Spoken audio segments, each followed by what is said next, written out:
student, Lucien Peters.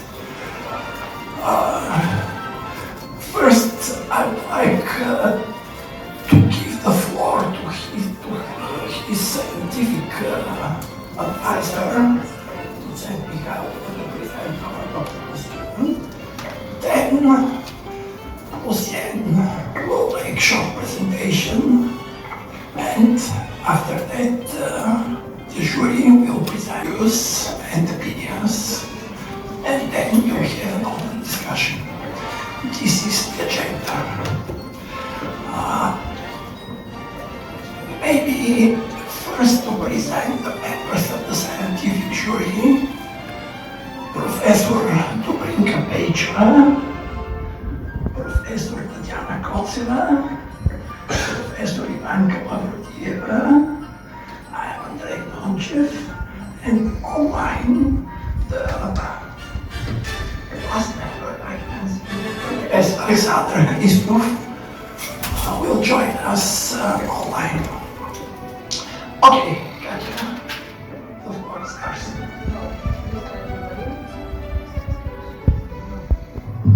Professor Nonchev, dear Mr. Peters, honorable members of the scientific jury, distinguished guests. It gives me a scientific pleasure indeed to welcome you all to this public defense. Just in a minute, the doctoral student will present the most important things of his doctoral research. Who is Mr. Lucien Peters? Lucien Peters is sitting just in front of you. He was the first PhD student who passed entirely online doctoral education at our Department of Economic Sociology. So now we have the end of this PhD online experiment. Please let me here say that it is my honor that a Luxembourg citizen, as Lucien Peters is a Luxembourg citizen, choose Bulgaria and particularly our university for his PhD education. As a researcher and as an academic advisor of this dissertation, I can say that I'm fully satisfied with the scientific results of the dissertation and also with the fact that the dissertation fully meets the academic integrity criteria. And of course, we are convinced that there is no such thing like perfect doctoral research or perfect scientific research. And that's why we are open and we appreciate very much all your critical comments and all your notes to this research project. Regarding this, we highly appreciate the reviewing efforts of our honorable members of the scientific jury, as well as the statement of Professor Dima Kanev. She's online, the lady online is Professor Dima Kanev. She is, hello Dima, she is from the Center for Russian, European and Eurasian Studies at the Birmingham University. She is also the founder of the Institute of Social Anthropology at the Max Planck Institute. So we are pleased that we will have the statement of such an expert as Professor Kanev is. The last her studies are for Bulgaria and for Ukraine. And in the end, I would like to wish a successful work to the members of the scientific jury, and to all of us, I would like to wish the pleasure of feeling science next to us. Have a good work, my dear first doctoral student.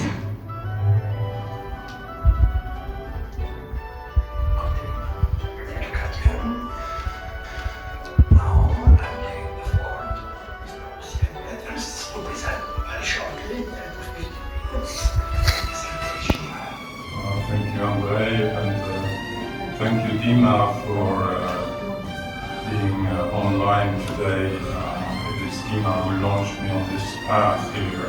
So without you, I wouldn't be here. Let's first figure out the techniques here. Since we are under time constraints, I'll have to be brief, but I still have to say nonetheless that it's a nice change today for me, not having to talk to a bunch of politicians, which I have been doing for 40 years. It's nice being able to talk to some academic colleagues today. So what is this about? This is about something that is even more relevant today than it was a few days ago with yesterday's events in politics here. This has become more important, I feel. So let's run through this quickly. You see the structure here of the slides. I'm not going to go into detail there because we'll go through each slide individually. This is in full compliance with the usual ethics norms in our field. And so let's start with the theory. Social capital. It's a topic older than what most people think. It goes back to the 1920s and 30s when, for the first time, a type of network theory was introduced in social science. But this was taken up in earnest in the 1980s, mostly by a French researcher, Monsieur Bourdieu, who started looking at social capital in a labor environment, a French labor environment, a rather antagonistic environment, I have to say, which seems to be typical of France. Then this was taken up later by British and American researchers, Putnam, Coleman, and so on, and then to get to my specific structural analysis of social capital, or micro-analysis, I might even say, it was my former colleague at the World Bank in Washington, Mike Woolcock, who started dissecting social capital into smaller pieces, let's say. And what's this all about? Well, it looks at how we humans mingle and associate with other humans, in a sense, something we do every day. It also looks at why we do so, and how we do so, and where we do so. Now, as a result of us mixing with other human beings, there are certain benefits we derive, emotional benefits, practical benefits, economic benefits, and so on, but also obligations. If we want to get along with other people, we have to behave in a certain way. So it's a give and take. Then there are wider implications for society on how we interact with others. And we've seen that in the form of street protests, for instance.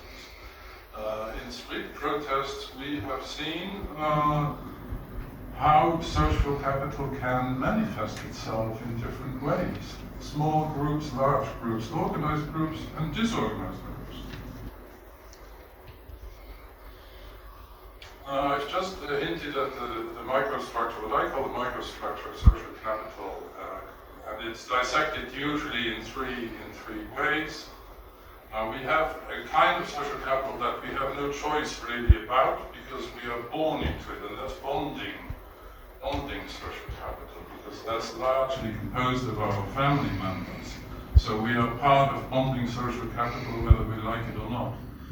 But there are also other members in that group, our closest friends from childhood, for example, maybe some neighbors, other family members. So that's the kind of social capital we all tend to have. Then we have a much wider circle, bridging capital. There are other friends in our bridging capital. There are maybe some friends from activities, leisure activities, like sports groups and so on. There may be some colleagues from working there. And finally, we are the category that is not of such relevance to my dissertation, but nonetheless important, as linking capital. Linking capital is a very hierarchical type of social capital. Linking capital is found in a work environment, for instance. The linking capital, we don't have so much influence as individuals because our work tends to organize it for us. How did I go about my work? I chose something called ethnographic observation.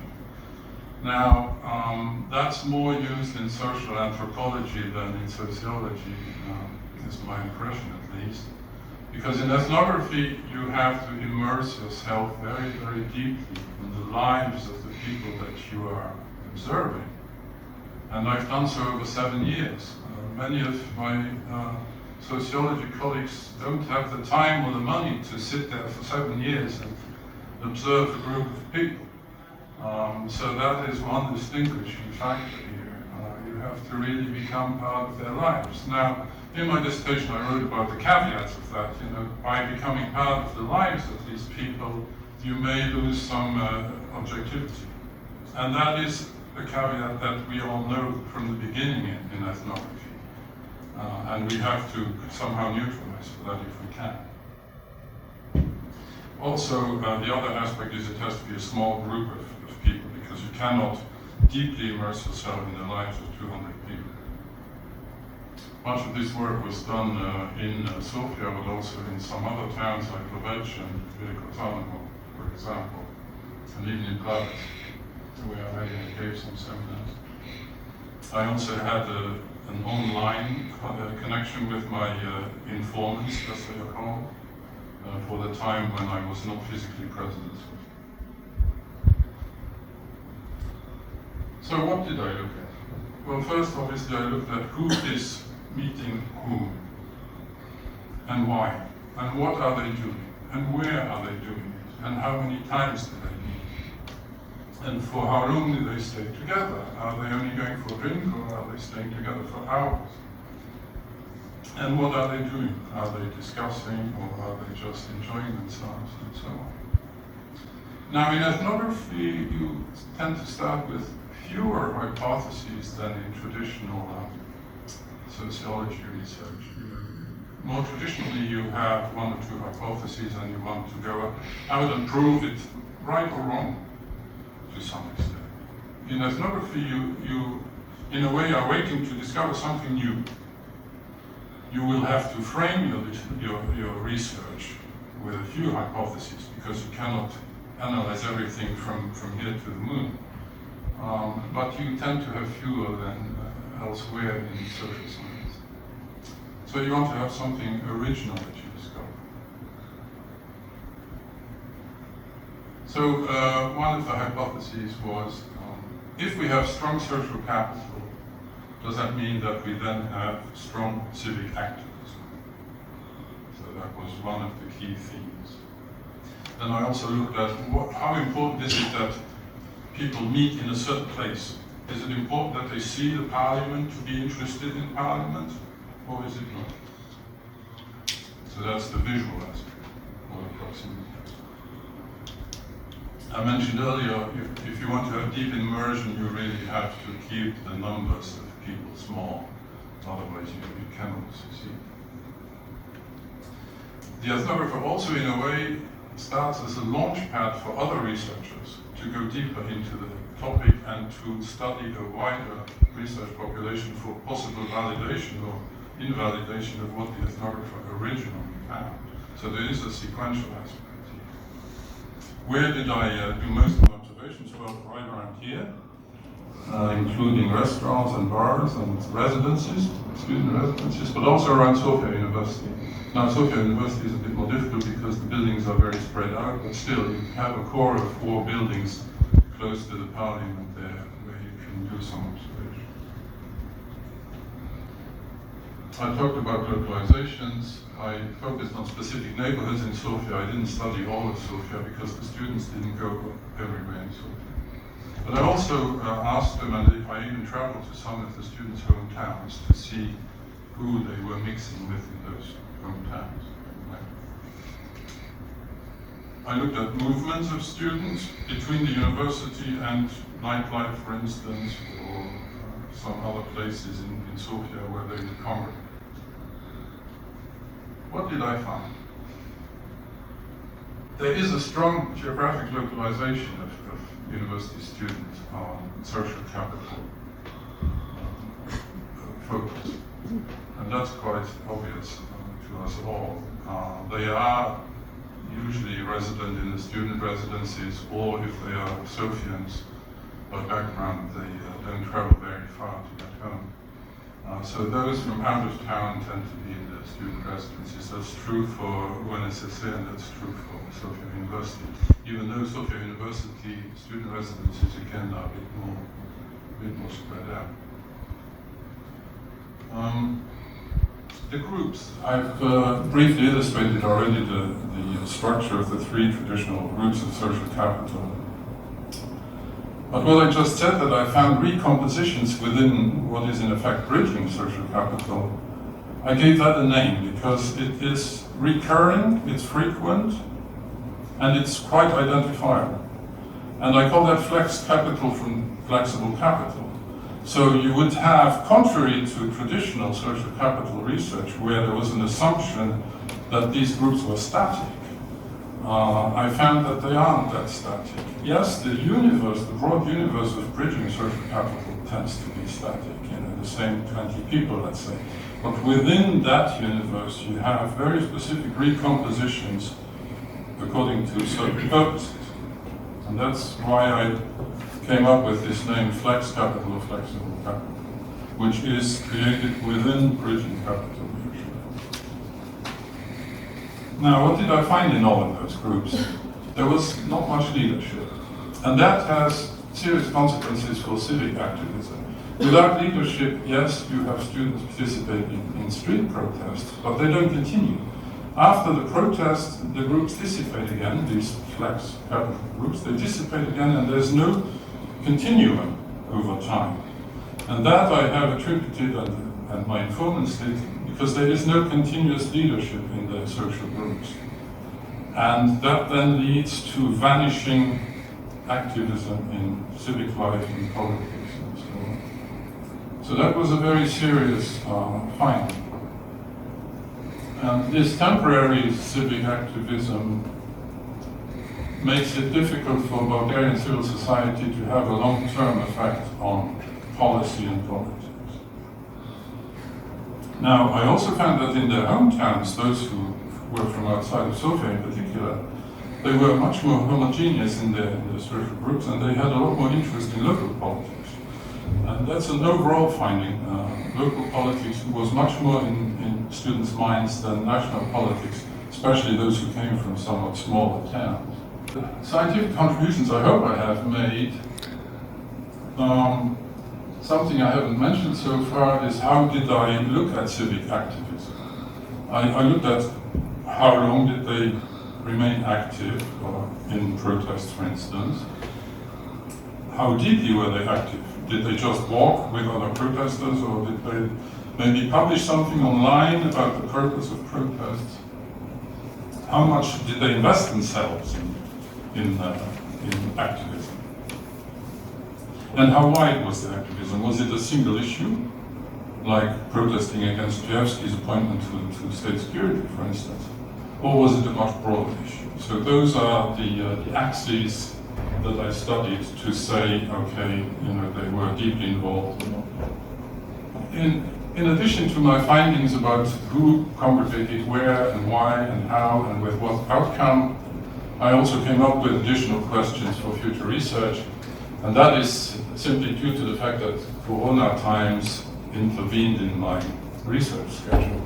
So I quickly made an update with my informants on how they congregated during the most severe months of the Corona pandemic. And there I found, but perhaps not surprisingly, that they severely reduced their circle of socializing. The first few months when the alarm was greatest, they would retreat into their families, and then only slowly thereafter would they reconvene with a wider circle of people. So, but that needs to be studied in much more detail in the future. I published a few articles which you can all look up online. And that's already it. Thank you for listening, and back to Andrey.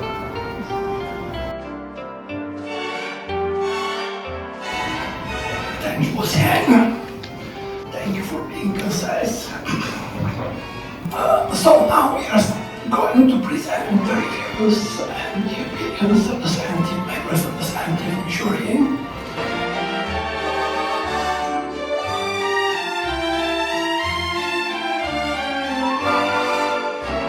So, first, brief information about the candidate. I'm following the structure of the review, which is somehow determined at our university. First, some words about Lucien. Lucien Peters graduated in 1987 in George Mason University, US, with a bachelor degree, and he has worked at different international institutions such as Gerald Bank of Luxembourg, European Commission. I will not list all of them, but there is this quite impressive. He speaks English, German, French, and even Bulgarian, A1, of course.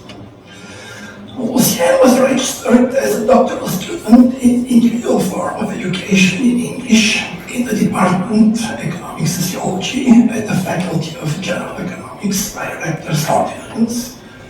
The education of Lucien Peters was conducted in online form. The individual study plan of Lucien Peters included training and taking exams on 3 compulsory disciplines, I'll not read all of them, as well as on 3 optional disciplines. The dissertation was approved for public defense at the meeting of the Department of Economic Sociology and by a decision of the Faculty Council of the Faculty of General Economics at our university. Second point, general characteristics of the presented dissertation. The total volume of the dissertation is 153 pages. It consists of an introduction, 4 chapters, theoretical, methodological, and 2 chapters that presents the research results. A conclusion, a list of references, which lists 120 sources. The observation records and the informant's profiles are presented in an annex. The dissertation includes 21 figures and 3 tables. The introduction of the dissertation presents the methodological infrastructure of the research, its origin, significance, and timeliness. It clearly outlines the object and subject matter of the dissertation. The research is located at the nexus of young sociology and social anthropology. The group of young adults to be observed comprised university students and recent graduates of 2 universities in Sofia, Sofia University and University of National and World Economy, aged 19 to 36 years at the beginning of the respective observation periods. The dissertation aims at studying the models of social interaction of students, the formation of their social capital, and assessment of the potential impact on students' participation in civic and political life. The possible spatial effects of the socialization and participation of students in civic life are also considered, taking into account their specific social contexts. The principal objectives and methodology of the research are presented. The analysis of socializing patterns of Bulgarian tertiary students aims to determine the nature, strength, and duration of their social capital, including 2 subgroups of social capital, namely, it was presenting bonding capital, family and closest friends, and bridging capital, other friends, fellow students, neighbors, and work colleagues. It is stated that public civic action was found to occur mostly within social group settings. For example, election rallies, public protest, strikes, blockades, circulation of petitions, etc. To attain the research objectives, long-term ethnographic observation in a higher education setting in Sofia was chosen as the principal research method, which was complemented by the interviews and life stories gathered in informal settings. Mental mapping was used as a method for tracking student movements, gatherings, and their visual identification of civic buildings and places.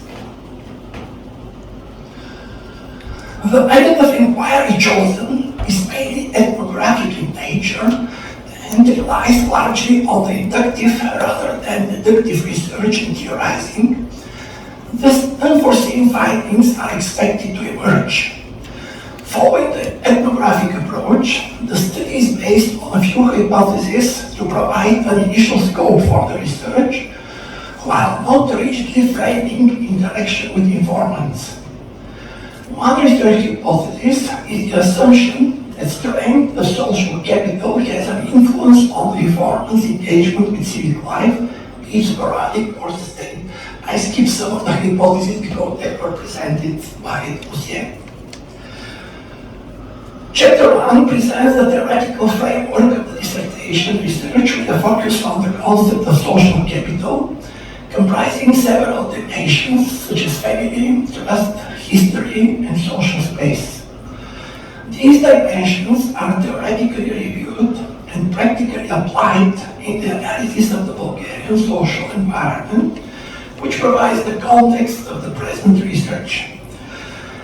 The evolution of the theoretical views on social capital is traced, and the review of the relevant basic concepts and authors is made.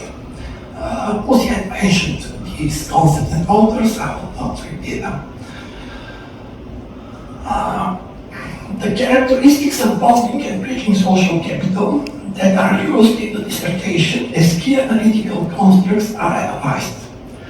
The author introduces the concept of metaphorically called social silos as separate social spaces which to some extent constrain the use of social capital to build additional social ties.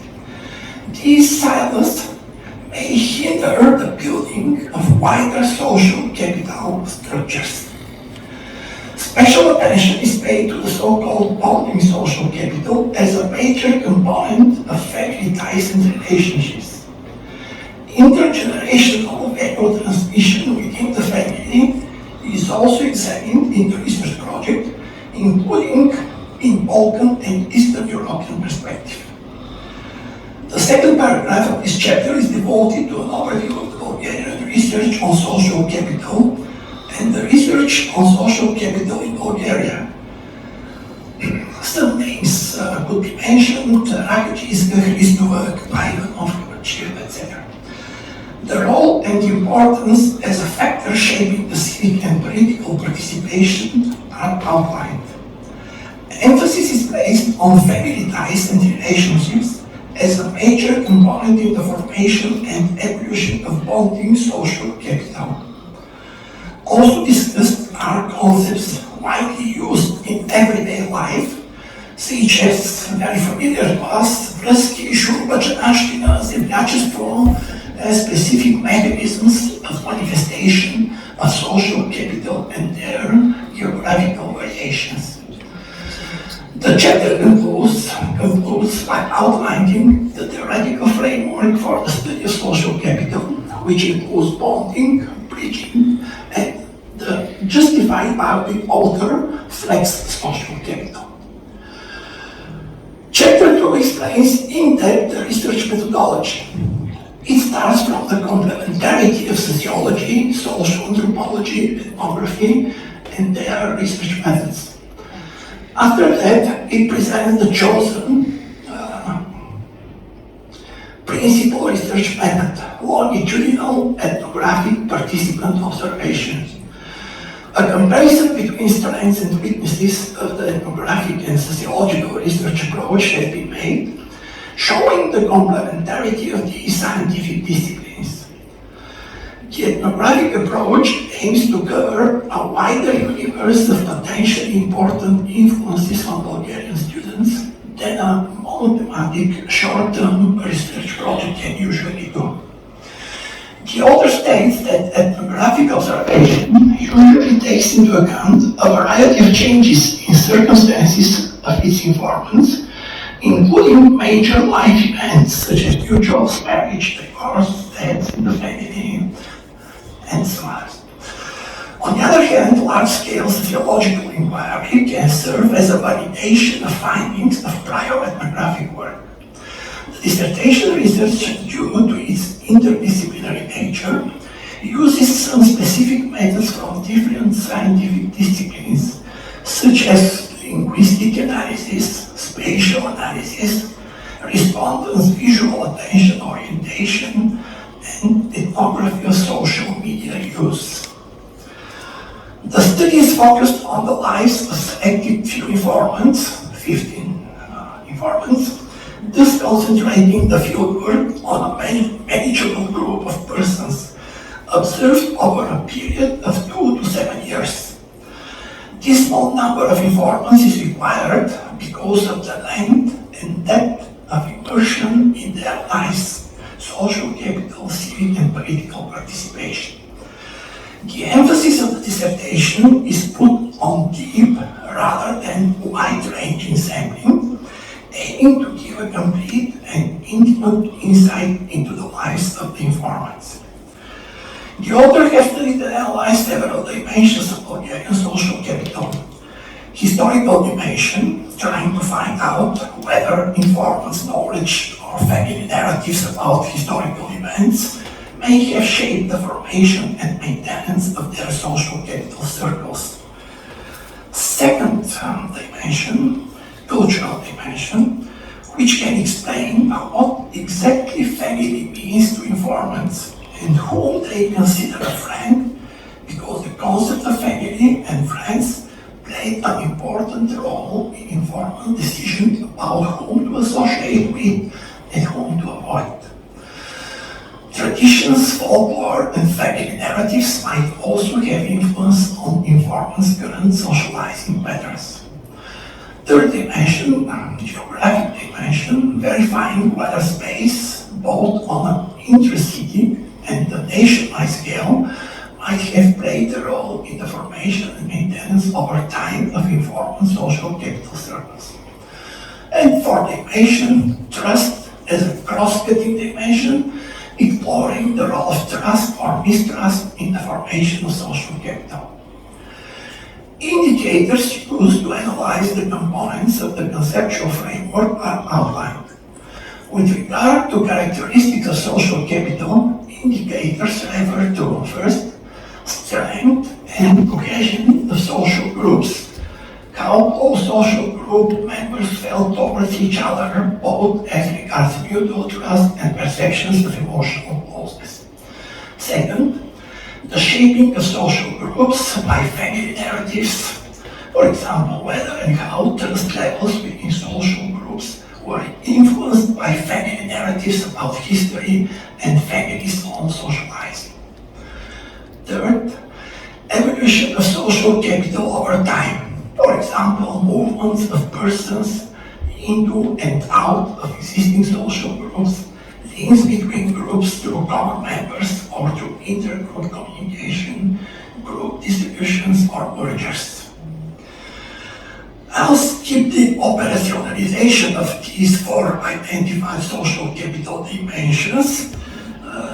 They are available, you can read them, but I don't think it's necessary to repeat them now. Language analysis of the informant statements, including those made in social media, have been conducted based on specific indicators used to identify recurring expressions of beliefs, values, hopes, fears, and prejudices, as well as emotional expressions. Chapter 3 presents research results related to the broader social context, namely the social and historical environment of Bulgaria. A historical overview of the evolution of Bulgaria in the context of the Ottoman rule, the time of the Third Bulgarian Kingdom, the period of communism after 1944, and the period after 1989 is made. The look at the history and recent social and economic change offers some explanation for today's behaviors of the Bulgarian people. For a Bulgarian reader, maybe this is not very important, but for the foreign reader, I think it's necessary to present this context, historical context.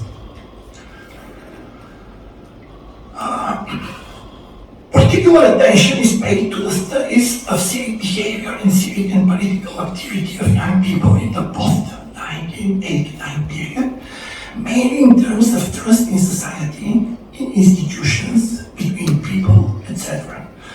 Low level of trust and social capital on the one hand, and low level of civic participation on the other, is identified by the author's observations.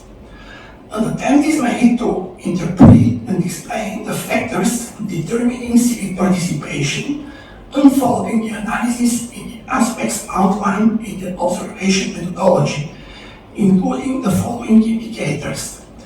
First, understanding and accepting the concept of the common good, identifying with the causes promoted in civil society, perceptions of NGO impartiality and effectiveness, transparency of NGO and political party activities, accessibility of civic organizations.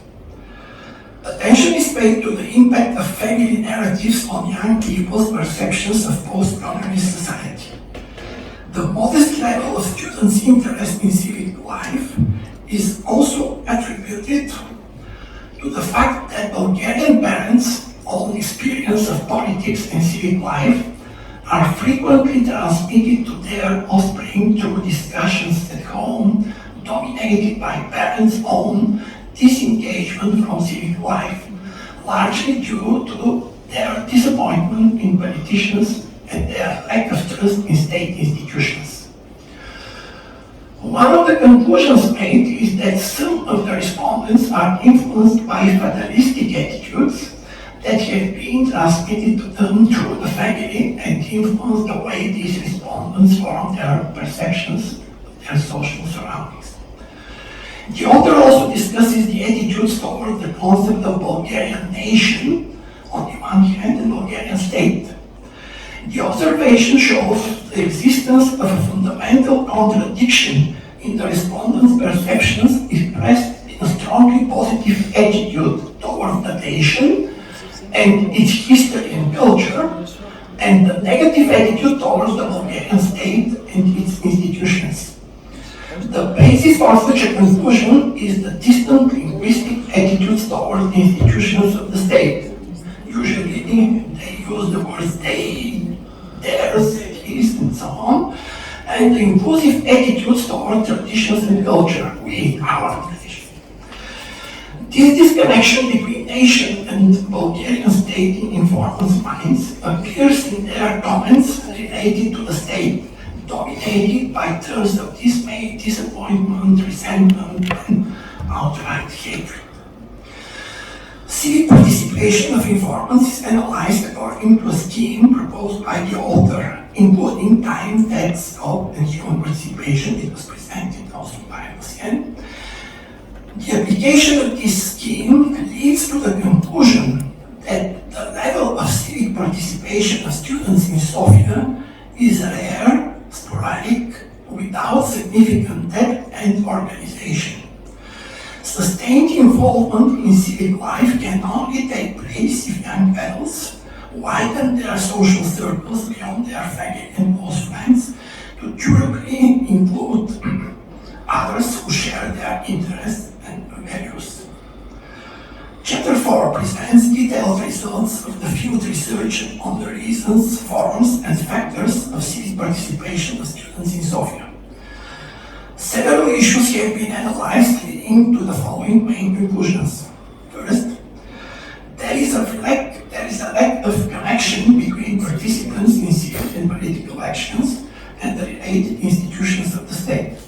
There are no functioning mechanisms for civic consultation, representative and efficient dialogue between citizens and institutions. The lack of such linkage makes civic activism more related to the life cycle of students, free time, opportunities, etc., rather than to the specific issues that have generated the civic activism. Second, no formal organization of students protesting groups has been identified. Communication between members of different groups is weak and ineffective. Students' connection with organized civic life and participation is also weak, and therefore their involvement involvement in various causes is rather low. This gives rise to passivity and an exceptional and an expectation that someone else will take the initiative. The question of leadership also remains open. Third, the social capital of the students in Sofia is built mainly on trust between them and relatively unknown to the community. Informants usually participate in several different social silos and the transfer of social capital between them is limited. The author notes the apparent lack of permanent bridges between different social silos. The use of different types of social capital is realized primarily at the individual level. 4. Flex social capital is a type of social capital proposed by the author that expresses students' participation in different social circles, characterized by different types of social ties and respectively social capital. The types of social capital that coexist at the individual level create a new form of intergroup social capital called flex social capital that assigns several bridging capital groups, situations specifically and usually on a temporary basis. The construction of flex capital is largely dependent on individual desires, motivations, and orientations. On the 5th page, the author introduces the notion of directionality of bridging capital formation and distinguishes between two types of informants who are forming bridging capital: passive bridgers, reactive informants who are open to making new contacts and expand their social circles, as long as an outside person took the lead through personal introductions or by inviting them to meetings. This is called incoming directionality. And active bridgers, the second category, proactive persons such as activists who identify with some cultural or civic cause and approach others about the cause, outgoing directionality. 6. The analysis provides evidence that the construction of social ties among students in Sofia also depends on the location of the educational institution within the city. Thus, students from Sofia University find themselves more connected to opportunities for civic activity and entertainment, while students from universities located in student city tend to socialize within this area of the city. The author also proposes a hypothesis that the boundary exists beyond which social capital operates less easily due to increasing transportation distances and opportunities for socializing. 7. The data show that in small towns and rural areas, family ties and the corresponding type of bonding social capital are dominant, while in the cities, the importance of this factor decreases significantly. Corresponding to the strength of this capital is the interest of local political and civil society issues. 8. The analysis of students' virtual space unfolds into perspectives: the mode of self-representation and the mode of representation of bonding social capital. Students and recent graduates made extensive use of social media, mostly for self-representation with a positive image in a leisurely setting, involving either family and close friends or fellow students and work colleagues, but only exceptionally both of these discrete circles. Self-representation did not translate into a rapprochement of our personal identification with civic life.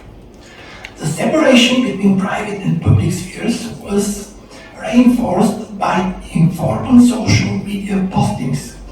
The conclusion drawn is that social media representation is centered on the individual and to a very small extent on the structures of social capital in which the Sofia students are embedded. And lastly, 9, a special section of chapter 4 is devoted to the language used by the students inside the society in which they live, and therefore the circles of trust in which they participate. The conclusion is drawn that all trust in society leads to accepting as close everything that is associated with family and close friends, and a distant which is associated with a more distant circle of friends, acquaintances, and areas associated with other types of civic and political activity. The conclusion of the dissertation presents the key research findings of the dissertation and the original discoveries in field work with regard to the initial research hypothesis, informal statements, and behaviors related to the nature, formation, and use of their social capital, which also corresponds to the level of students' engagement in civic and political life. The dissertation, as a conclusion of this part of my review, the dissertation is well structured and has a clear logic. The author's views are arguably defended. The style of presentation follows the good patterns and standards of scientific discourse. The language used is legible and understandable. Third section of my review is focused on evaluation of the obtained scientific applied results. My review does not aim to examine and evaluate in detail all the aspects, the specific aspects of the dissertation. The said goal has been realized, the formulated research tasks have been successfully fulfilled, the preliminary hypothesis of the dissertation research have been verified, but in the course of the field work, new facts have been obtained and original conclusions have been made. Third, the author demonstrates extensive erudition and a very good knowledge of the scientific literature, theoretical developments, and empirical research on the topic of the dissertation. His ability to systematize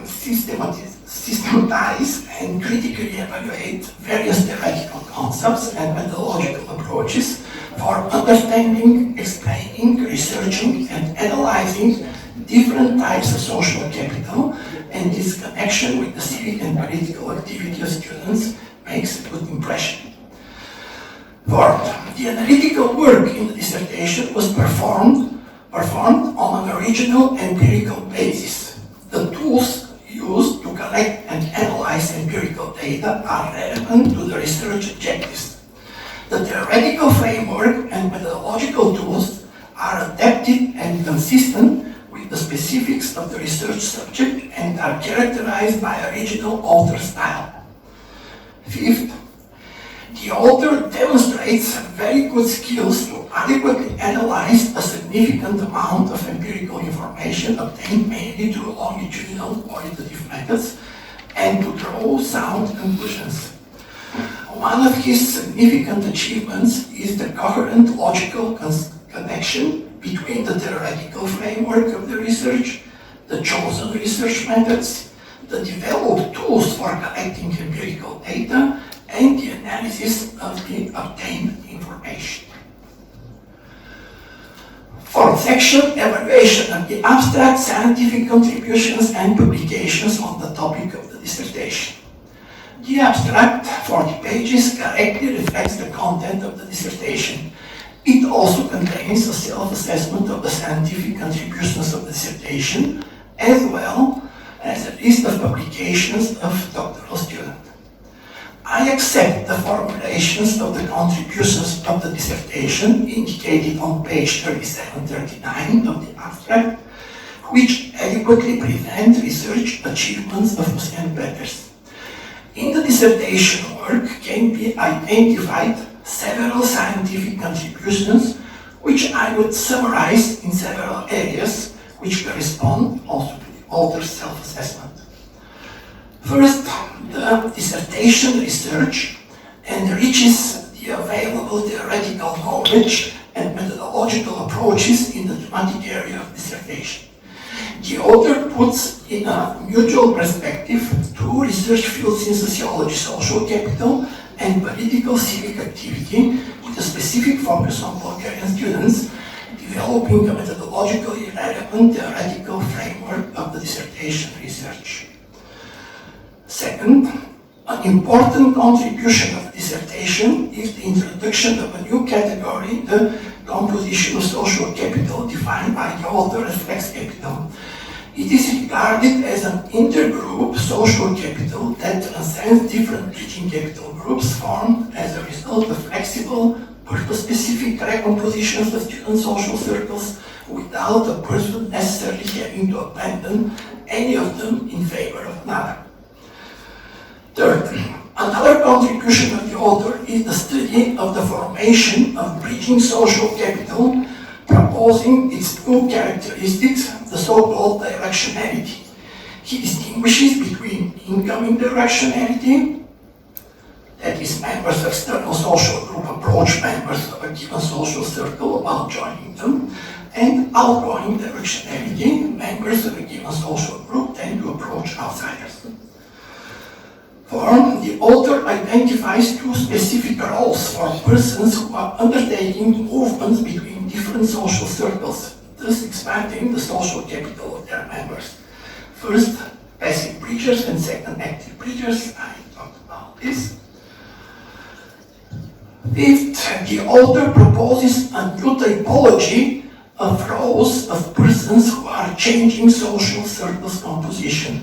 Social movers, who do not remain within one social circle, but move permanently or temporarily between different groups, thus transforming their social capital. And the second group, social floaters, those who are in an orbit around social circles and into which they may from time to time be admitted for specific activities. Sixth, in a scientific applied aspect, the author suggests a model of assessment of the level of student civic engagement. It is based on 4 axes of civic activity: time axis, depth axis, scope axis, and human input axis. This model has the potential to be further developed and used in a future multidimensional research of different social groups' civic engagement, not only in Bulgaria. The author's publications are sufficient in number according to the requirements of the law on the development of academic staff in the Republic of Bulgaria, meet professional quality standards, and have received recognition in a critical academic environment. Fifth section, critical remarks, recommendations, and questions. I appreciate the work done by Lucien Peters on his dissertation research carried out on a well-founded theoretical framework, supported by authors' empirical research and in-depth analysis of the information collected. I'd like to state 2 questions to the author related to the main topic of the dissertation. First question, is it possible the concept of flex capital, which transcends several groups of bridging capital, to be extended also to the other types of capital, bonding or linking social capital? And second, are there opportunities to increase the political and civic activity of Bulgarian students through upgrading their social capital by expanding their institutional social circles, students' organizations, civic associations, political formations? And finally, conclusion. The dissertation is developed in accordance with the normative requirements for awarding the educational and scientific degree doctor reflected in the law for development of the academic staff in the Republic of Bulgaria, the regulations for its implementation adopted by the Council of Ministers, and the regulations for the organizations and conduct of competitions for the acquisition of scientific degrees and for holding academic positions at the University of National and World Economy. Based on the merits of the dissertation and creative achievements of the author, taking into account his extensive knowledge of the topic, demonstrated capacity and skills for independent original empirical research and in-depth analysis, as well as his contributions to the study of student social capital in the specific national context of the contemporary Bulgarian society, in relation to the students' political and civic activity, I hereby express my conviction that Lucien Peters meets all legal and professional requirements for being awarded the educational and scientific degree doctor. Thank you for listening to me. Now I'm giving the floor to Professor Peycheva. I'm really very fascinated for your presentation, and I'll be more briefly, I hope. First section in my review is information about PhD student connected with section. He has not held any academic position so far, but has positions in European Union in high level. We heard this, and I'll take attention in the general characteristic in the second section, the general characteristic of the presenting dissertation. Dissertation is structured in 4 chapters, an introduction and conclusion in a volume of 103 standard pages. It is crossroad between ethnographic, socio-anthropological and sociological research for the study of youth related to the creation, construction and maintenance of social capital. At the beginning of the review, I would like to share my satisfaction with a well-applied ethnographic and at the same time multidisciplinary approach to the topic of the dissertation, given the specialization of the department in which the doctoral student is enrolled. Based on developments of ethnographic research, the text is well structured, relevant purpose, methodology, hypothesis and analysis. Dissertation reveals an additional value because the longitudinal nature of the author's argumentation that is built in long-term research and allows a high degree of confidence of the result achieved. The proposed task, subject, object and research methods are relevant. Dissertation aims to investigate whether the reasons for low levels of participation of young adults with higher education in Bulgaria's civic life after 1980, including frustration with politicians and public institutions, doubt about the veracity of media reports, and low levels of trust in civic and political actors are still valid today. The object is mainly current and graduate students in the last 7 years in Sofia and to a lesser extent graduates living outside Sofia with the intention to trace their participation in civic and political processes. The subject of the dissertation is the interaction between persons from several social circles to reveal their potential for influencing the structure of social capital and participation in the civic and political life of young people, family circle of friends, geographical area, family stories, etc. This refers to the very structure of student social capital, their bounding capital, family and close friends, and their ranging capital, other friends, neighbors, and colleagues. As it has been found that civic action takes place mainly with social groups, pre-election rallies, public protests, strikes, blockades, distribution of petition, etc.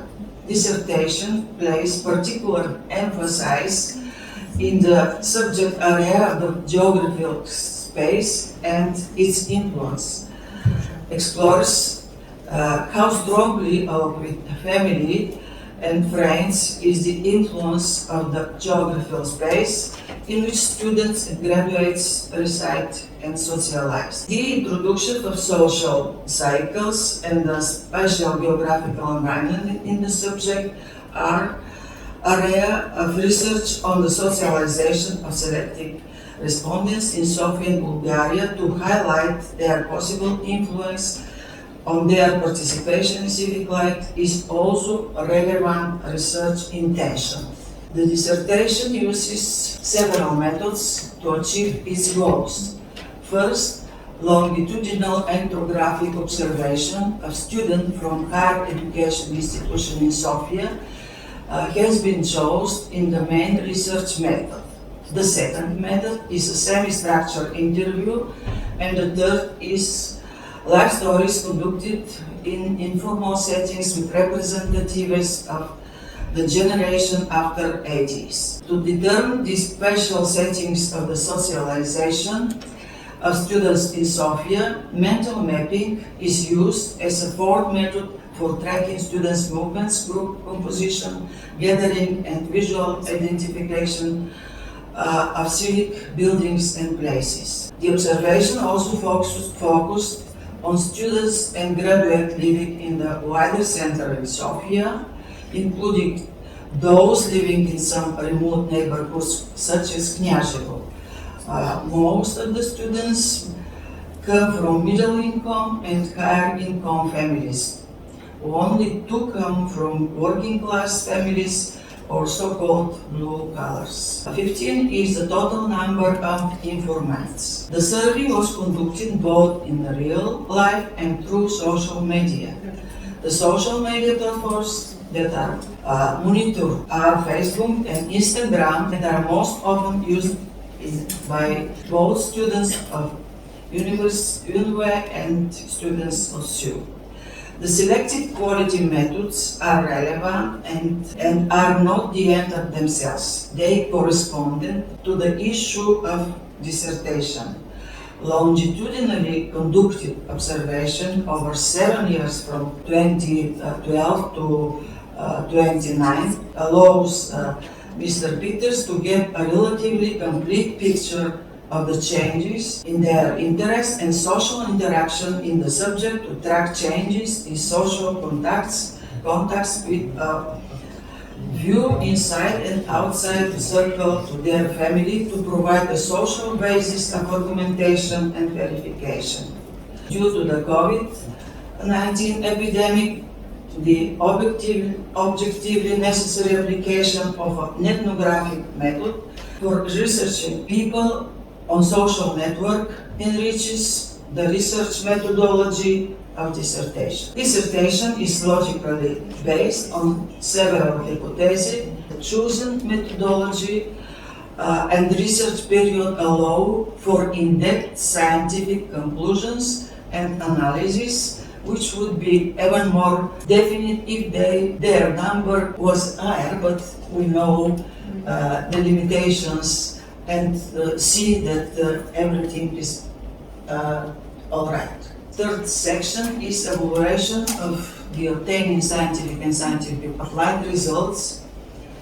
I may say that linking the models of social interaction with respondents with their civic attitudes and behaviors is based on the trust-distrust dichotomy. The choice is particularly relevant as it considers the demands of values and social capital, the influences of parenthood, cycle of friends, social environment, etc. There are several types of analysis: language analysis, spatial analysis, visual awareness, attention, and social media analysis.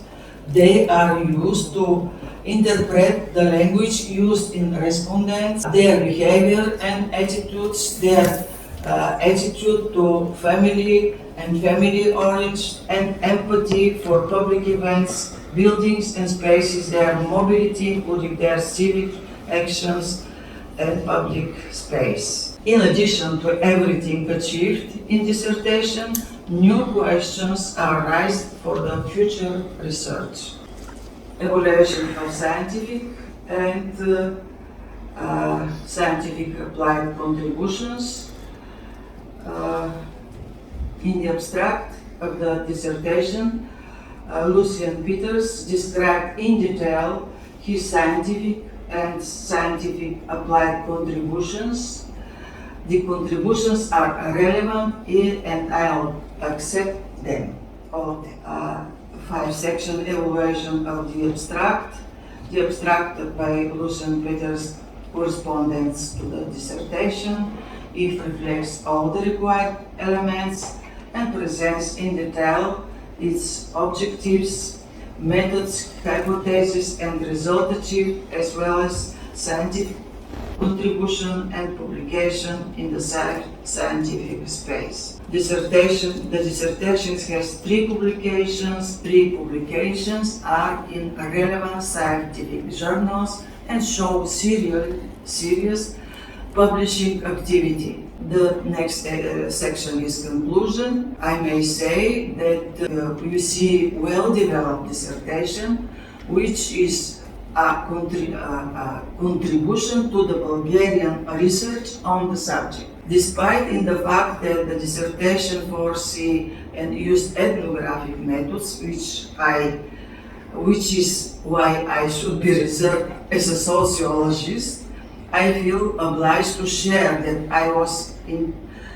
I see a high quality dissertation work both as an approach and as a realization. High positive qualities of this dissertation work are my consideration to suggest to the esteemed members of scientific jury to decide to award Lucien Peters the educational and scientific degree doctor in professional field 3-1, sociology, social anthropology, and cultural science. Thank you. Going further on, Professor Kotseva. So, thank you, Professor Nonchev. I'll try to be short, but I'll see.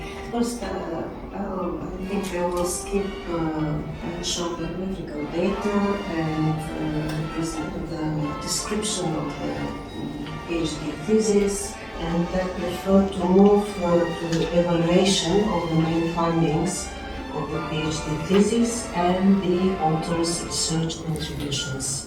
The main concepts of the thesis theoretical framework, these are social capital, trust, family, and social space, are thoroughly described in Chapter 1. The author elaborates on the main aspects of the social capital in the works of Bourdieu, Coleman, Putnam, Ledky, Woolcock, and others, and finally accepts the three-dimensional Woolcock's model of social capital, including bonding, bridging, and linking aspect as more relevant for testing in his empirical study. I find intriguing the newly invented concept of social silos and its added value to understanding the links between different circles of social networking and their relevance to the young adults' involvement in civic life. The author also demonstrates a good knowledge of the literature on social capital in the Bulgarian context by indicating numerous references throughout the whole text of the thesis, and he elaborates on some particular research on Bulgarian youth. Thus, the candidate sufficiently justifies the need to provide academic knowledge on his specific research topic, that is, today's youngsters' civic involvement as determined by their social capital. Further, the author provides a brief sketch of the Bulgarian family with a focus on the high level of trust and mutual assistance between members, especially during the period of socialism, in contrast to the low level of trust in social institutions during post-socialist times. These concise reflections on the socialist past have provided a basis for testing one of the main research hypotheses of whether nowadays the young adults' engagement with civic life is still influenced by family narratives about communism. In regard to the research methodology, The author uses long-term ethnographic observation of 15 students. I find as a strong aspect of his research the way of depiction in sufficient detail important components of the study design. I also find as a very indicative and informative analytical tool the method of studying the language of the informants during their talks, as well as their social media performance. The analysis of the informant's emotional status and provided taxonomy categories reveal a detailed picture of the youngsters' attitudes, behaviors, and beliefs toward public and civic activities, with predominant feelings of indifference, mistrust, and alienation. I think the emotional strength of the author's analysis definitely has an added value to the deep insight empirical study conducted. Other findings I highly appreciate in the thesis are the author's deep insights on the so-called Shurbajanashtina and Zemlyachestvo as types of social networking and creating influential and trustful connections and relationships in the Bulgarian society. As the author points out, these words or concepts are hard to translate into English because they fix a type of interdependence and mutuality that are close to nepotism. On the other hand, the author correctly mentions the specificity of both phenomena, saying that they comprise, this is a citation, quote, hybrid elements between bonding and bridging capital in Bulgaria. Another interesting finding stemming from the ethnographic observation is the idea about the flex capital as the fourth component of the social capital structure. According to the author's definition, it's again a quote, it is a flexible, purpose-specific recomposing of bridging capital circles. A more detailed structure of intercircles and movements in and out within the bridging capital is recognized by the author as an analytical tool to better understand student socializing practices. The final conclusions drawn from the empirical evidence look justifiable and well argued. The author concludes about the low level of engagement of young people with civic life due to a wide range of reasons. Among them, he lists a lack of group leadership, students' low trust level in state and social institutions, including the NGO sector, closed and stable bonding capital, and less stable bridging capital. The family background as a predictor of student civic activity has been proved by the author's observation, thus saying that students whose parents are more active in current civic and political events have shown greater interest in civic life. The author defines student civic activism as sporadic participation in street protests and stop-and-go involvement without sustainability and long-lasting interest and motivation in civic life. He also concludes that the informants showed limited understanding of the concept of common good and were not motivated to be involved in the NGO's causes. And here I just conclude this section with my personal observation as a teacher, university teacher in one of the Bulgarian universities. It's on the Black Sea coast called Bulgaria University. And unfortunately, I can't say that my personal experience as a teacher totally matched to your observations from your ethnographic study.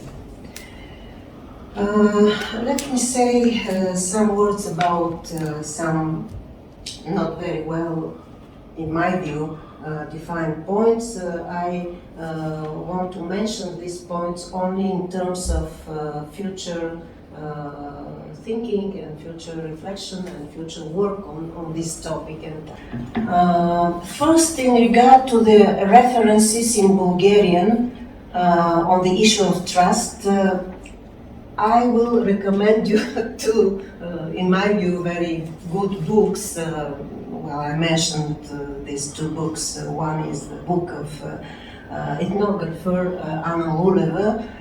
It's about culture of distrust from anthropological perspectives. And well, the second book is the book collection edited by Professor Tirkijev, and we all from our sociological community, we know very well this book because it is based on the results of a European Social Survey, and there are a lot of questions concerning trust in English. Second, the author refers to the 5-component scheme of civic engagement that comprises understanding and accepting the concept of the common good, understanding and identifying with the causes promoted in civil society, perceptions of NGO, impartiality and effectiveness, transparency of NGO and political party activities, and accessibility of civic organizations. In spite of the fact that this scheme covers the main forms of civic activity, there are some additional and more spread types of activities like donations, participation in charity campaigns and in public discussion, signing petitions and participation in consultation processes that are not considered. In this vein, I would recommend the chapter on civic activity with analysis of the NGO sector to be further developed from the perspectives of NGOs' capacities in terms of financial, human and expert resources for active involvement in public consultations and in political decision-making, both at national and local level, including also a topic of development of pro-government oriented NGOs. I would also recommend more references to data from public polls and national surveys that provide representative information on different types of civic activity of ordinary people, as well as on the participation of people in volunteering for different social causes. Third, in spite of the author's main focus on the family in young people socializing, the school, I think that the school plays or should play a formative role in students' life by building up civic education and civic literacy for young generations. And I think that this aspect has been not discussed in the analysis, or even has been not mentioned as a constraint of the analysis. Last, I find a deficit in the anthropological analysis related to a lack of references to the political situation in the country during the years of the author's observations. Here I mean mainly the rise of the nationalistic and far-right conservative movements and parties on one hand, and trends of increasing Euroscepticism on the other hand, as part of social-political dynamics in present-day Bulgaria. And now I will read my final conclusion. The dissertation, Student Social Capital, Social Space and Civic Life in Sofia, is an innovative study on the youth social capital in Bulgaria. The research is original in producing a new body of knowledge on youth beliefs and behaviors in regard to civic life in recent Bulgaria, and I will confidently vote to award Mr. Lucien Peters the educational and scientific degree of doctor in the scientific specialty sociology, anthropology and cultural studies. Thank you for your attention. Sorry that I was not so short in my presentation. Thank you, Professor Kotseva and Professor Mavrodieva. Thank you, Professor Nonchev. I will be focused only to some topics of my opinion. I will be very brief. The terminological frameworks and criteria are applied clearly. The constraints that the focus is on Sofia is reasonable made. The PhD student demonstrates a very good theoretical background. The subject of the PhD thesis is clearly stated, the aim and objectives are formulated correctly. I emphasize on the main features of the text, its clear and logical structure. The PhD student uses precise terms, gives definitions of social capitals, and I will focus on the notions family, землячество again, written in Bulgarian as a specific word. The PhD student reaches the derivations of factors and relationships concerning the networks of relatives and friends and considers the influence on the development of young people's engagement or disengagement with civil society. He establishes features of bonding capital and bridging capital in Bulgaria. The contributions from my standpoint are updating and systematizing terminology, presenting results based on a critical reading of theoretical frameworks, study and research through chronological and multifunctional study of changes in social capital and in the behavior of young people in Bulgaria. The dissertation presents a study on the formation of social capital among Bulgarian students. An interdisciplinary approach has been applied, which is appropriate in view of subject matters. The problems are in the fields of sociology and, in particular, social and cultural anthropology, as well as ethnomethodology. The main research methods are ethnographic observation, semi-structured interviews, and life stories. Evaluation, very brief. Lucien Peters is the author of 3 scientific articles, and all of them related to the topic of the dissertation. I would like to focus only one of these. Social media, ethnographic methods, the virtual worlds, real-life pandemic, and I really appreciate these methods. I read this paper. I use cyber ethnographic observation, and this is absolutely a relevant and modern method concerning the topic. This is the students, pandemics, and real life, virtual life, socialization, etc., etc. The abstract accurately and completely presents the content and structure of the thesis. 2 critical notes and advice: could be better to include the terms and notions and definitions in a glossary if you prefer to publish this book, and could be better to formulate more clearly your contributions.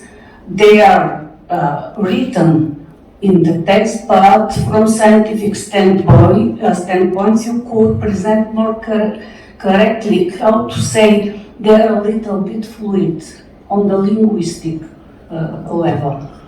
Final sentences. I confidently conclude that the dissertation written by Lucien Peters covers the requirements. The dissertation contributes to enrichment of existing knowledge in the following fields: sociology and cultural anthropology. The PhD student demonstrates very good theoretical knowledge and skills in applying modern research methods, which are outlined in chapters 3 and 4. Consider the above in relations to the dissertation. I would like to confirm that I will vote that PhD students to receive the degree PhD. Thank you for your attention. Thank you, Professor Mavrodieva. Now I think you could take advantage of the technology. Associate Professor Hristov, do you hear me? Yes, hello again. I think you can hear me, right? Yes, we hear you. The floor is yours. Okay, perfect. Let me briefly proceed with some highlights from from the statements is the colleagues which were reading and presenting their statements and reviews were detailed. So if you allow me, I will just present some highlights from general characteristics. It's we could say obviously that the work, the dissertation, is worked deep enough and kind of dedicated to an important topic for contemporary society. The problematics of involving young people in various civic and even political initiatives, especially maybe putting into a context with the recent changes in Bulgarian politics and social life, public life, usually is considered important, and it is important, and every good step in this direction has the potential to contribute to the significant benefits. Obviously, the dissertation has its own necessary formal characteristics. The style, the language is on a high level, the statements are clear and understandable. A few words about the used literature and the sources. It seems to be well selected and have a prediction of the goals of the dissertation to be fulfilled. The main thesis of the study is interesting, is formulated correctly, maybe two more hypotheses that slightly blur the focus, and in this sense it is appropriate as a recommendation to structure them. Evaluation of scientific and applied results. The dissertation has enough achievements and advantages which definitely provide a basis for a positive position on it.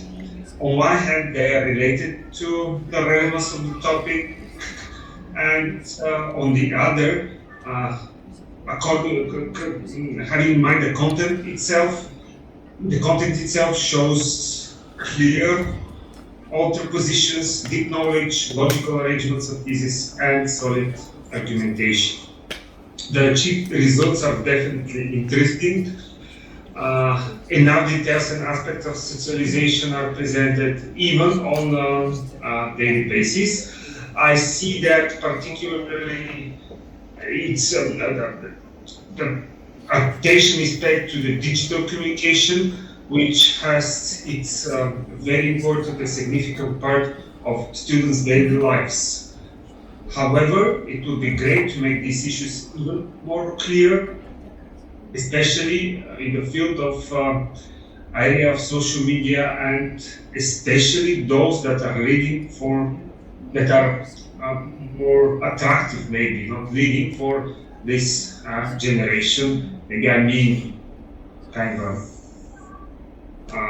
Instagram and TikTok, knowing and having in mind that yes, these are statements which are hard to be understood in the academic, interpreted in the academic environment. The contributions to the dissertation are not presented in the separate part, but in the conclusion are presented the main statements that can be claimed as such. I see the classification of passive bridgers and active bridgers. It's very important, and as I said in my review, deserves special attention. I would not pay my attention to the evaluation of publications provided, which seems to be okay. The abstract is okay.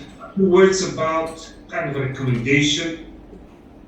It's for sure the dissertation has a clear enough practical focus and raises important questions. However, especially on such topics, it is important that conclusions to be based on a more stable theoretical ground. So I would suggest that for future development of this work, the content of chapter 1 to be expanded and enriched in terms of depth and coherence of concepts. I paid attention on those topics, maybe contrary to, in addition to what my colleagues said in their statements or reviews, and also having in mind that my background is obviously within this field, but more into communication studies. So I hope this statement will be contributional to the development of future work to Mr. Peters. As a conclusion, taking into account the contributions of the dissertation, the relevance and the specificity of the program study, the possibility of their application in practice, and everything else, my overall assessment is positive. In this regard, I would like to recommend the scientific jury to award Lucien Peters the doctor's degree in sociology, anthropology, and cultural studies. Thank you for your attention, and I'll be here to continue if you have something to discuss. Thank you. Before giving the opportunity to Lucien to answer the questions, suggest to include our distinguished online guest, Professor Kanev. Professor Kanev, do you hear us? Yes, I can. Thank you. So the floor is yours. If you feel nostalgic, you could say some sentences in Bulgarian. Аз се притеснявам много да говоря по-български.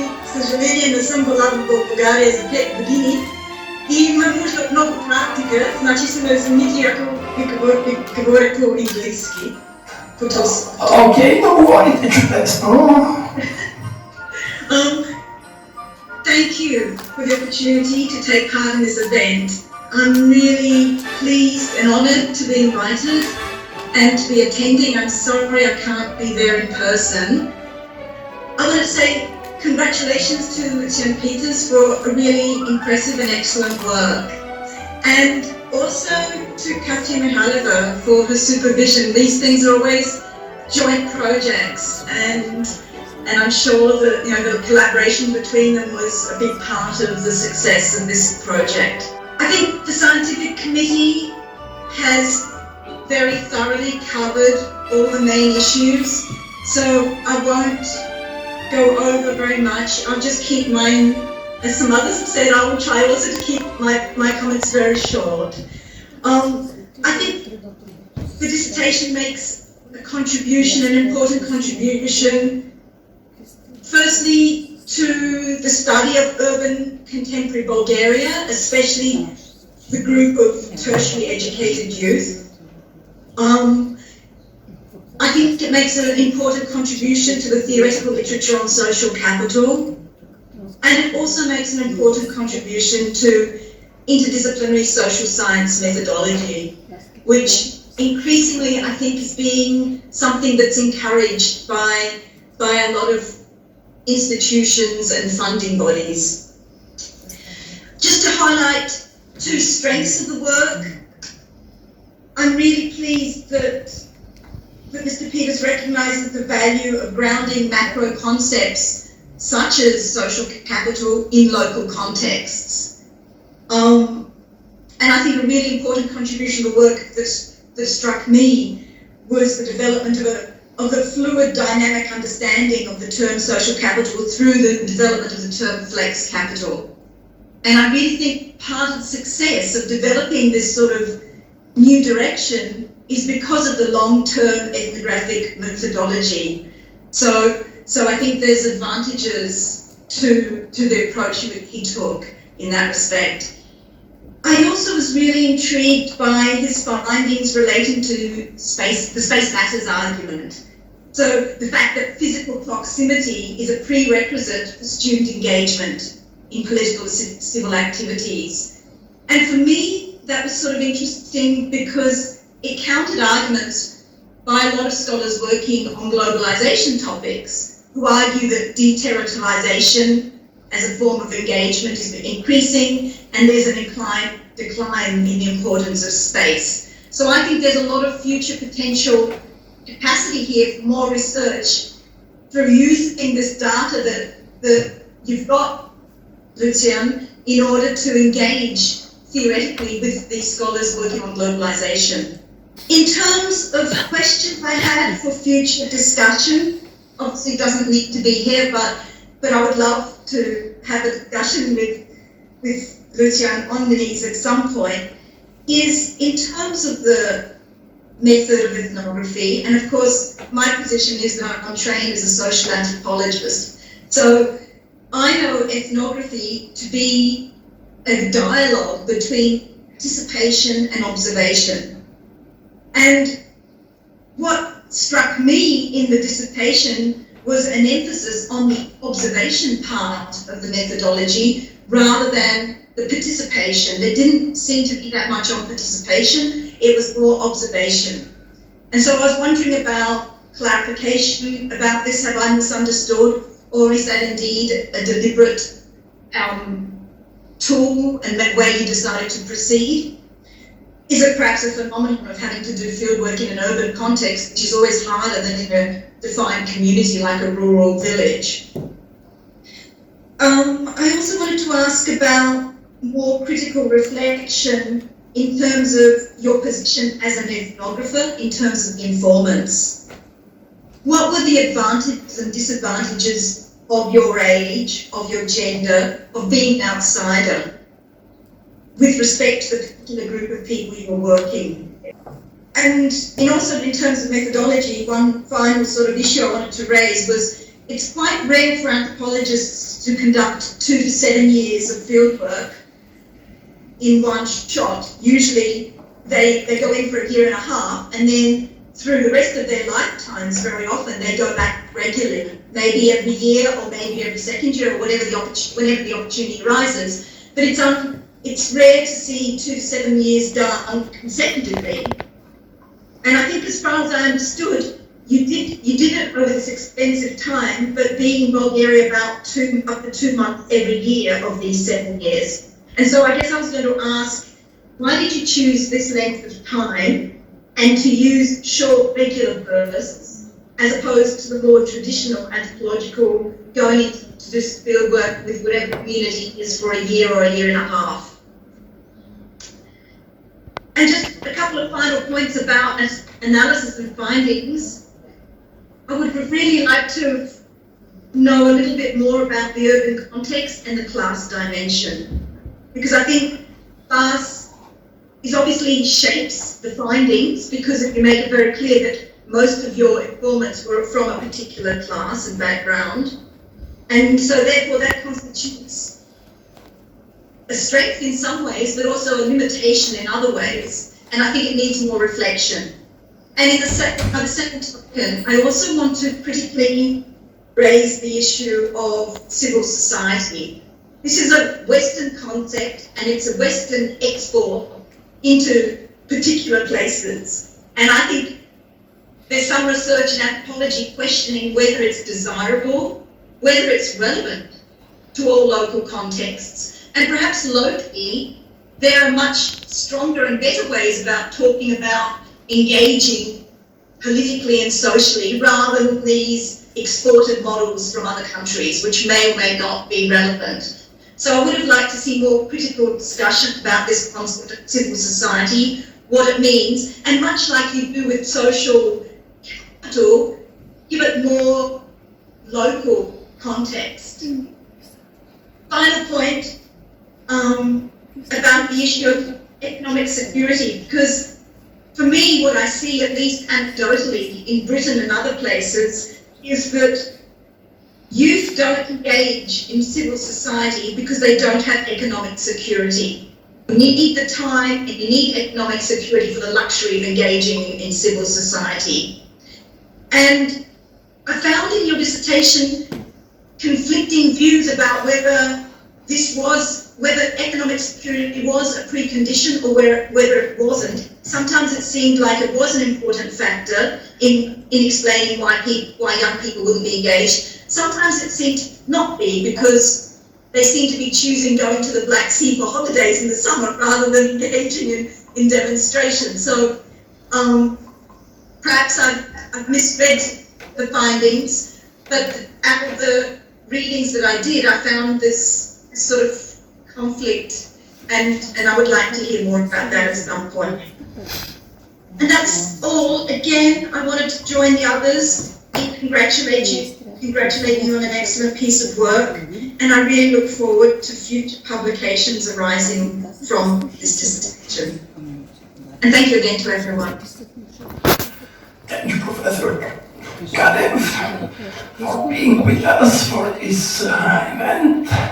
You are always welcome to Sofia, to our university, to our department. We'll be glad to meet you here. So now we are going back to Mr. Peters to answer questions, to comment on the remarks. You have the floor. Thank you, Andrey. First, my thanks go to the reviewers for their very detailed comments and their very specific questions. Let me start with Andrei's questions, whether flex capital can be extended to bonding or linking capital. There are several conditions for that to be possible. First of all, you need a large enough universe of potential members for each social circle. So if we talk about family, yes, there are very large families sometimes. My own included, having 23 cousins myself. But your traditional family consists, especially in Bulgaria, mostly of parents, grandparents, a few uncles and aunts, and a few cousins that you see often enough to have a fairly stable social circle with them. So that's one constraint. Yes, you can extend flexible social capital arrangements to bonding capital, for instance, if there are enough members available and willing, emphasis on willing, to be part of your, be it temporary or permanent, social circle. So it's a matter of numbers. It's also a matter of specific social assigned roles. In bonding capital, parents and grandparents have very specific assigned roles, and to make them part of a new flex capital group where these roles may not be played, if you can say so, might be a bit of a stretch. As regards extending flex capital to linking capital, the issue of voluntary movement comes into play. It was understood in flex capital that there is some voluntary movement there, and I've said that there are some involuntary movers, such as in bonding capital when a family falls apart, for instance, due to divorce. In linking capital, you are not always your own master of your destiny, because, especially in a work environment, you are being shifted around more than you are yourself deciding to move around. Now, modern organizations say that, yes, we give great latitudes to our employees to change positions, but more often than not, we can observe that it's the organization that moves you around and not you on your own decision. So this voluntary movement aspect comes into play when you want to extend flex capital to these other categories. So it's a matter of numbers and personal will. Now, Andrey also asked whether civic engagement of students can be improved by widening their social circles. Here we fall back on the issue of leadership and convener. You know, is there a convener and is there a leader who is facilitating the widening of social circles? And that I did not find, as I said in the dissertation. There may be a convener, yes, but that role drops out after the event, and then there's no leader left. So widening your social circles is challenged by the absence of at least leadership. Now, to Dobrinka's point that she mentioned not here perhaps, but earlier in written discussions. What is the focus of my research? Well, I did say I was living between two worlds. I was both in a world of sociology in terms of having to structure my dissertation in a certain way, and in a world of anthropology where there was a lot more storytelling. And I see Dima nodding emphatically because she knows what this contrast is all about. Yes, the focus was almost in equal parts on sociology when it comes to structure and to anthropology when it comes to reciting what the informants said and did. Now, Ivanka said something about definition of terms, and that's a very useful thing to mention. I will certainly make sure that in book form there will be a proper glossary of terms, elaborating more on some of these definitions. And also I'll say a few more words about the precise scientific contribution that I tried to make. Now, Tatyana said something about Bulgarian references, and there I have to admit that contrary to Dima, who is still fluent in Bulgarian, I've sort of frozen at A2 level, and I can order things in a restaurant, and that's about it. So I must admit that I must improve my knowledge of Bulgarian to read some of these more important works that were mentioned. Then the suggestion of looking at a broad range of civic activities is certainly a valid one, but here I would like to remind the jury that we are talking about public space. I put a great emphasis on public space. So signing of petitions, yes, it may happen in public space, but it doesn't have the same visibility as demonstrations and that sort of thing. So that's why I focused more on public visibility of civic activity than all the other things that happened here. Now, the role of schools, I had a chapter originally about school curricula in Bulgaria, but then at some point I was suddenly going beyond 200 pages, and I thought the poor members of jury have to read so much already, so I thought I would cut down a bit, so I cut the school chapter out again.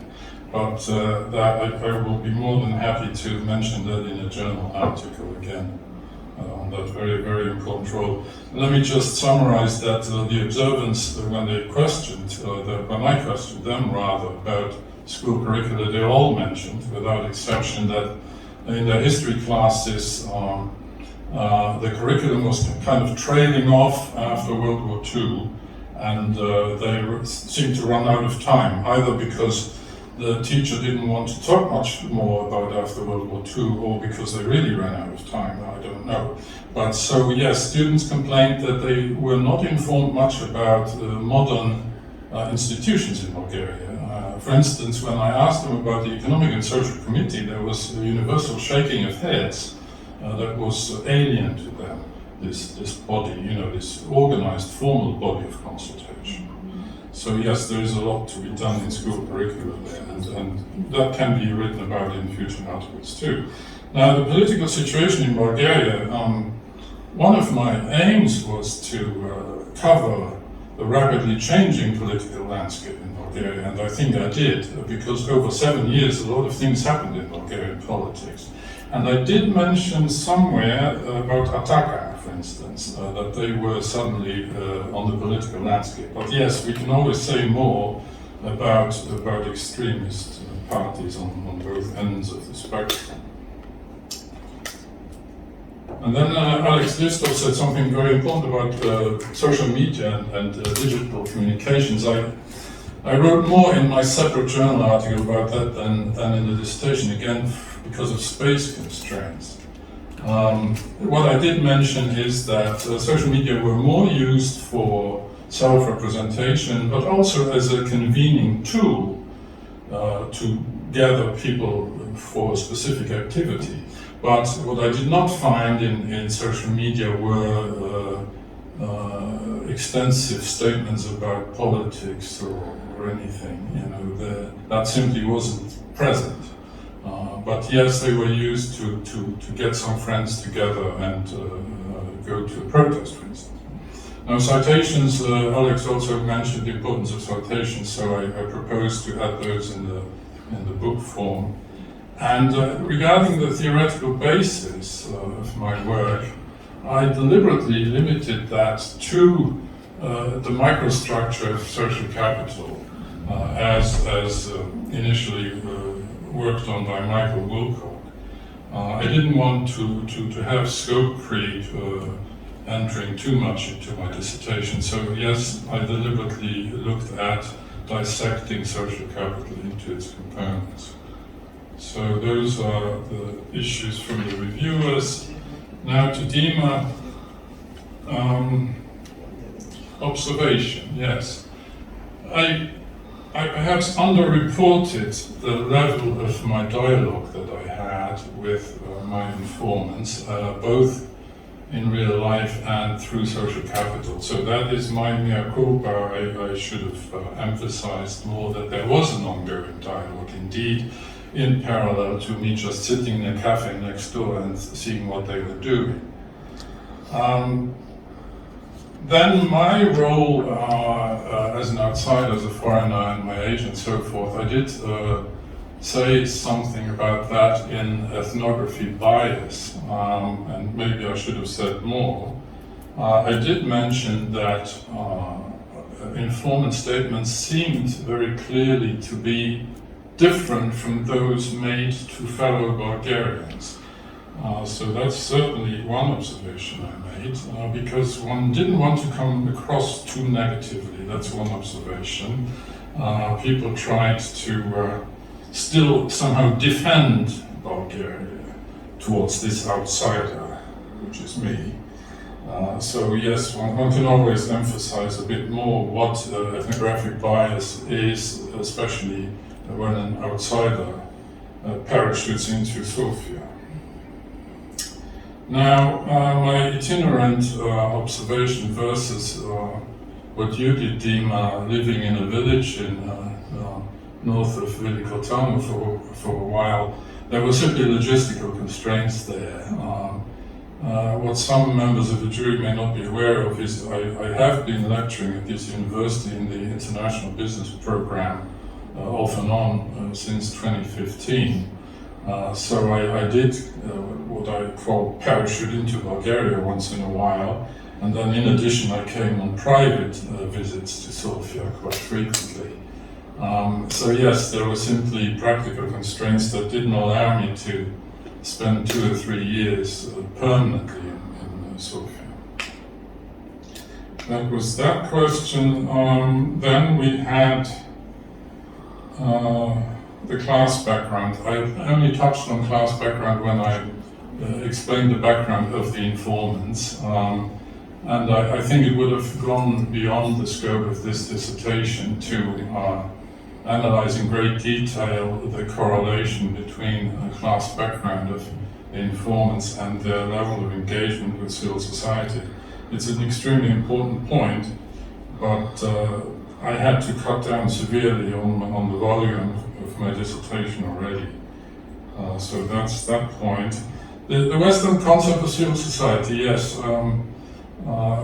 Political scientists in Bulgaria would certainly have a field day discussing that particular aspect. I have a Western bias, and that is the thing about ethnographers. You know, they come with preconceived ideas of what civil society looks like in other places. But then again, from my own background, I don't see many practical alternatives for Bulgaria, except at the local level where civil society can take a different shape, simply because of close networking that is possible in smaller communities. But in the large urban context, which is the context of my research, I didn't see enough proximity to allow for alternative models of civic engagement. At least this time around.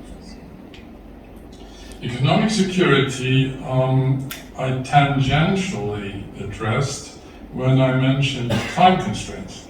Students didn't have unlimited time to engage in civil society. After all, the main purpose of their life was to finish their studies successfully.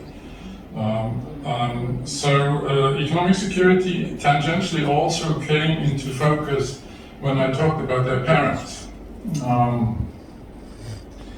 When their parents, some of the informants' parents had been laid off after communism collapsed, and that did have an influence on the views of those particular informants who felt even more insecure about their own lives than other informants where parents or other relatives were not so negatively impacted by post-communism. But again, those are valid points that should be addressed in future research. And I hope I have answered Dima's questions to her satisfaction. Thank you very much. Thank you, Lucien. So, are there any questions from the floor, from our guests here, or some additional questions and comments from the members of the scientific jury?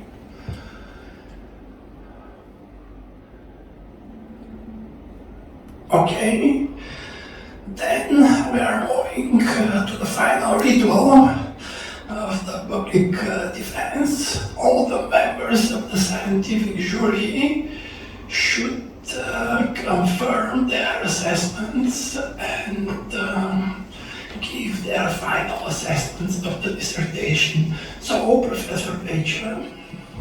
I confirm, yes. Thank you, Professor Mavrodieva and Professor Kotseva. I also confirm my written assessment. Thank you, Professor Kotseva, Professor Mavrodieva. Yes, this is my confirmation. Thank you. Okay, Professor Hristov. I confirm my conclusion. Okay, you get one more yes from me, so we can congratulate our doctoral student, Lucien Peters. He will be awarded the educational and scientific degree doctor in the field of sociology, social anthropology, and cultural studies. So, thank you, all of you, and congratulations.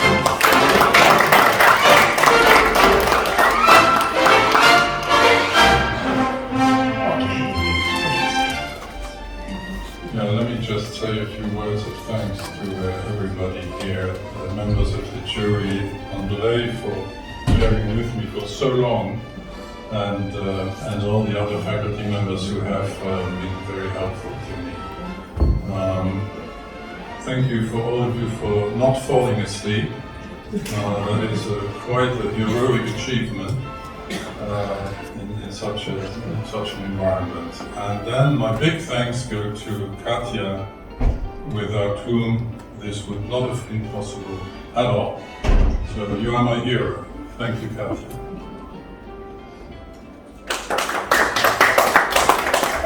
Thank you, Katia. It was my greatest professional challenge to advise my doctoral research.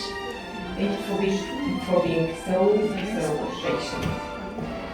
Thank you for all of you, dear guests, dear members, dear colleagues, for being here, for your very professional academic reviews of the dissertation. I'm very satisfied with this public defense. It goes following the norms and all the highest scientific criteria for academic public defense. Thank you very much. And now in Bulgarian.